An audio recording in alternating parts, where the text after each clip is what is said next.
Hi guys, it's Quinn here from for VEDA, vlog every day in April. Living with PTSD and a concussion. Um, so yeah, today was a fun adventure. I haven't. Let's see. In January, I started the process of filing for disability. Through my brain injury support group, I found a resource center that was able to help me start the application process. They filled it out online for me, and I just brought as much of my records as I possibly could to them. And so that was a really challenging thing because they were filling out as much of my medical and job history online for me. And then I got a packet in the mail in February saying that, hey, we need all of your job history that you've ever had for the last 15 years and what your job duties were and physical requirements were of all your job duties. So, and that would not be so bad if I hadn't, had a concussion. It was a really difficult process. I learned to be patient with myself. I learned to have moments to say, I can't do this, and go step away, because I was really in tears, crying, trying to remember dates and employers and, what were my duties. Because literally, what it feels like for me having a memory loss is like there's just like this white wall that appears when I'm trying to think of the name of a company or the phone number, not the phone number, but the date. See, I knew it was numbers. God. The date of the organization when I worked there.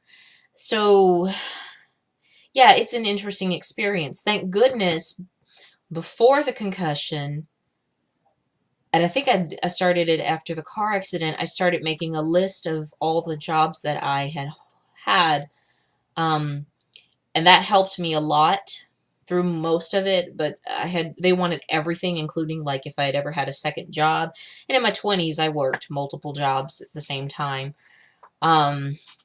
That was difficult for me to remember those companies. But yeah, that's a challenging process. So do yourself a favor. You never know when you're going to get a concussion. So keep a file somewhere listing dates, names of companies, addresses, and salaries. Oh God, I couldn't remember my salary.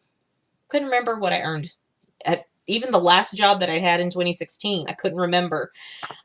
Do keep those records so that you don't have to go through trauma. No, the more you know. Anyhow, so I'm starting that process, and it's April now, and today I was scheduled to have an appointment with for a mental health evaluation for disability with a doctor.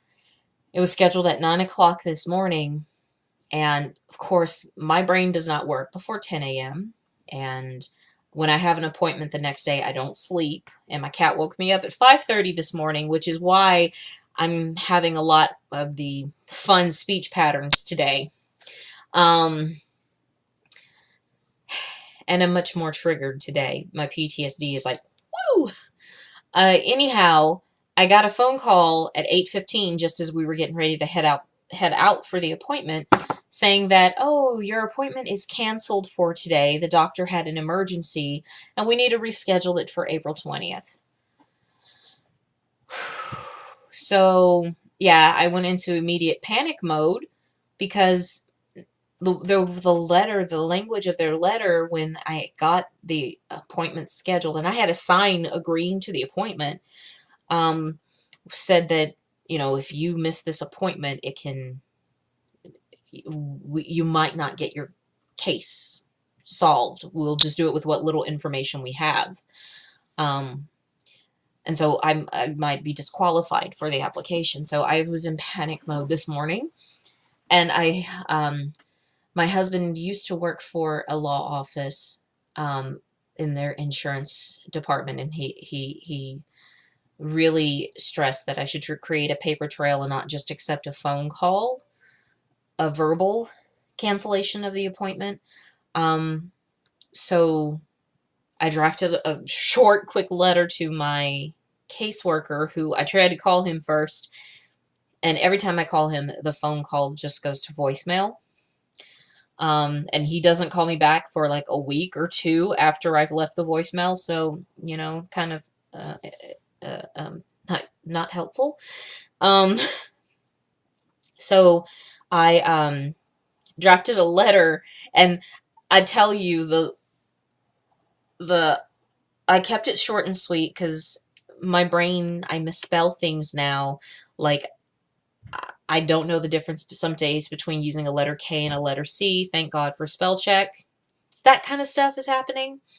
Um, and yeah, so kept it short and sweet. And I tried to print the envelope. And you can tell that somebody with memory issues or what have you tried to print the envelope because I didn't know how to do the paper feed for an envelope on my printer, and it kind of came out crooked and on the wrong side of the envelope. So I just printed an entire sheet of stickers with my address and their address, because I'm pretty sure this is going to happen multiple times, or I might have to write throughout the process of this application. So yeah, do what you got to do to get it done. So I made a letter, and we went to mail it, and then I also took a copy of the letter to the Social Security, my local Social Security office, and waited around a few hours to um,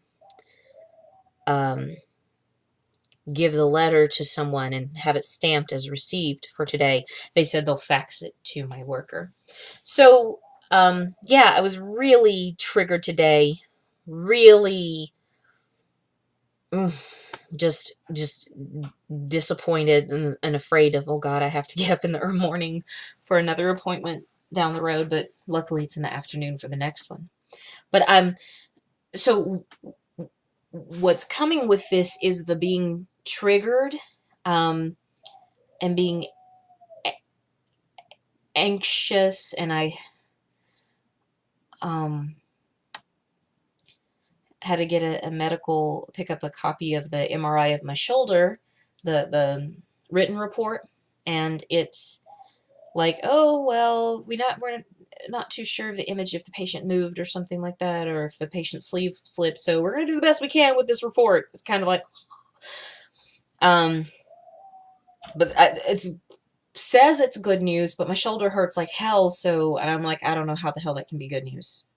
It says it's minor injuries, basically, but it feels like major every time I reach up, or if I talk too much with my hand. Yeah.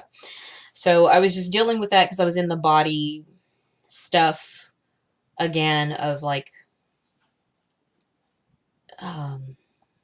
not being believed of what I'm going through physically, but I'm still dealing with the symptoms of the issue. So yeah, just feeling really today. And then my husband was driving home, and he stopped suddenly. I was texting on my phone to ask a question for someone in one of my support groups, and my husband stopped suddenly, and I had an immediate triggered reaction, flashed back to the car accident, and I was terrified. I'm like, what happened? He's like, a squirrel ran in front of the car.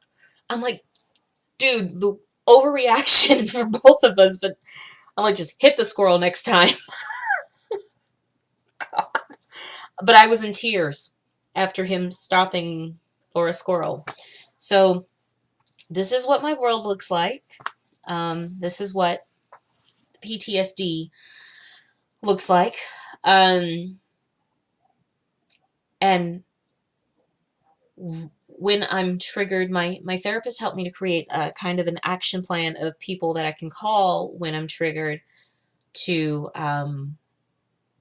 distract myself from like the self-pity and the pain or what have you of what's going on. So I called a lady in one of my support groups, and it was really interesting. I think it's just one of those serendipitous moments of how um, it's like God's like, I'm going to take this situation that you've got and I'm going to make it work. Because with my appointment being canceled and me feeling what I was feeling, when I called her, I found out her mother had died. And I was able to be of service to her and to listen and to validate her as a person, and validate what she was feeling and what she was experiencing, which is what I would have been needing. So I love that, like, there's just this beauty that's beyond myself, that my pain is going to be used for some sort of good. And it's kind of like the way that I've been able to be thankful even for the car accident, because if my husband and I had not hit the drunk driver who was speeding, um, she sped through a stop sign. If we had not hit her, her car would have hit a brick wall, and she and her passenger would have died.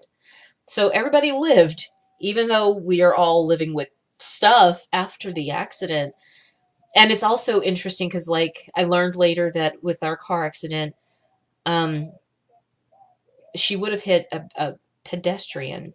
And he thanked us later. He's like, "Oh my God, I'm alive, and I'm so sorry that you went through this, but I'm glad that I'm here and I could be with my son." So it's the ability to see the beauty in all of this pain, like that there's some usage for it. Um, yeah, so I'm grateful for that. And the lady I talked to today, she was like, if you think about it this way, maybe your appointment got canceled because your doctor might not have been, if they would have tried to continue that appointment, they might have been rushed or short-tempered with you or not willing to listen to what's going on. And maybe they'll be more relaxed for the next appointment. So she's like, think of it that way. And I'm like, I'm glad that I have choices. I have choices as to how to frame things, and I have a choice as to how long I'm going to stay in pain, suffering, or self-pity around something. So I just think that's a really beautiful opportunity um, that had made itself available to me today. So yeah, I'm going to go drink a lot of water and try to keep myself hydrated and take good care of myself for the rest of the day. And we'll make the most of it. All right. Till next time. Peace.